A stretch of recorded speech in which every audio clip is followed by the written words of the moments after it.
Why is moral authority or presidential integrity an important issue? Well, you understand that George Washington has the highest score in presidential integrity. He had great cabinet people. He had no scandals. He was completely moral as you could get as a leader. And then we understand there have been people like Clinton and Nixon who've had very low moral authority and destroyed their parties in the long run with their moral authority. Like the scandals of Clinton and the Watergate of Nixon, they all screwed up their opportunities of being seen as good presidents. And so we understand that when it comes to moral authority as a president, it's important that they have a good moral compass for other people and they're not having scandals and screwing around with issues and stuff, bullshitting people and lying to them. That's the thing about this. The integrity means that you can have one guy who's just a politician who says what you want to hear and plays you. Another one really stands by their background in politics of trying to be a good service member. They may have had military experience and all this stuff,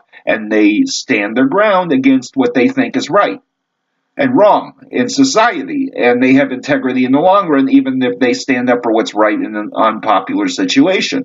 And presidential integrity can mean where you have a person like Truman who took out MacArthur after he wanted to nuke China in the Korean War. You know, after MacArthur wanted to do all this stuff and go into China, he couldn't do that. And so Truman took a huge bat and huge beating from people taking him out, but he had integrity. Truman truly was one of those presidents with a lot of integrity as a person because he didn't have a lot of scandals. He may have had his share, but he didn't have extreme numbers of scandals, and he had common sense. And common sense and realism and all this stuff go with integrity to make a good leader. Like Eisenhower didn't have scandals. You didn't see a lot of scandals in a lot of newer presidents, but then in Nixon's era, he had massive scandals and ran smear campaigns. And this gets into the other issue.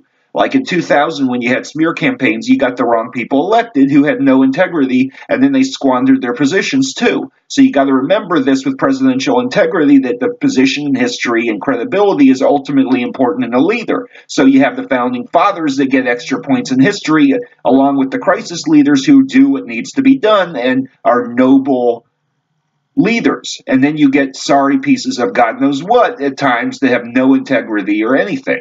So hope this video helps.